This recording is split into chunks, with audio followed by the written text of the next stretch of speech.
Banking giants quietly testing cyber defense. With global tension rising over Ukraine, the cutthroat competitiveness of the U.S. financial sector is yielding to partnership over the conviction that a cyber attack against even a group of minor banks or a third-party service provider could imperil everyone in a highly connected system. Some of the nation's largest banks are now working with the Treasury Department, engaging in role play and sharing information they would have guarded closely in the past. You are only as good as your weakest link, said Ron O'Hanley, Chief Executive Officer of State Street Corp, one of the largest U.S. money managers and custody banks. Networks are put together not just by what you are doing, but the vendors you are relying on, the counterparties you are dealing with, even regulators you are dealing with, he said in an interview.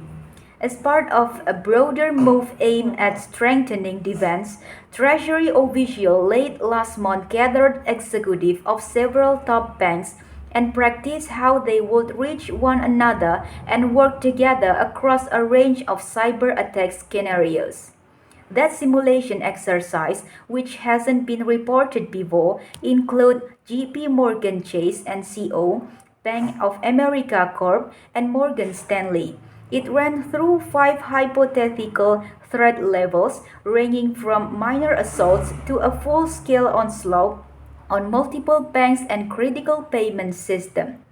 You can invest in defenses, but that aspect of practicing over and over again and continuous improvement is the critical element in responding to the next threat, said G.F. Licold, Global Head of Cybersecurity at JP Morgan Chase in a phone interview. Treasury officials have also moved to declassify more intelligence to get it in front of financial executives and to extend security clearance to more employees within the big banks. Russia's invasion of Ukraine and the subsequent sanctions against Moscow have upset a fragile equilibrium in financial security. Governments adept at cyber warfare, such as China and Russia, used to be considered stakeholders in the market for global dollar assets, in effect giving them an incentive to leave financial infrastructure alone. Word best.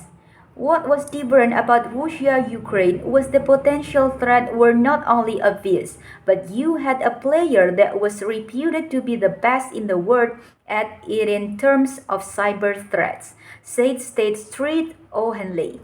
We take all cyber threats serious, but you start to think about it differently when it's a nation state and particularly in connection with an armed conflict.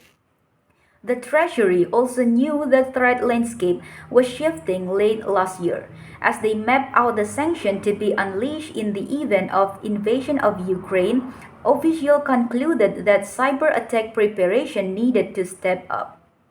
Once we knew where we going to land with some of the initial sanction packages by the end of 2021 and how severe they were going to be, we knew we had to update our incident response playbooks and work with the sector to increase intel sharing, said Todd Conklin, a counselor to the Treasury number 2 official, Deputy Secretary Welly Adeyemo, in an interview.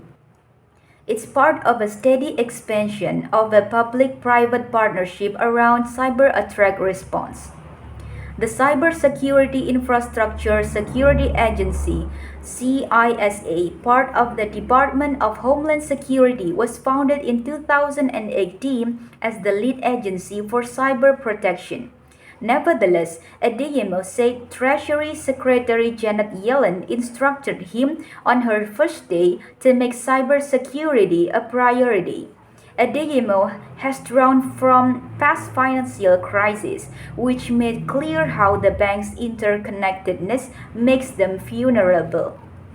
Telling them shield up without providing additional support and intel sharing isn't that helpful, Conklin said. It's making sure if something does happen, we have a plan in place for a collective response. When any point in the financial system comes under attack, information about the event must get sent out across the network of firms, regulators, and intelligence agencies as quickly as possible, officials say. Thank you.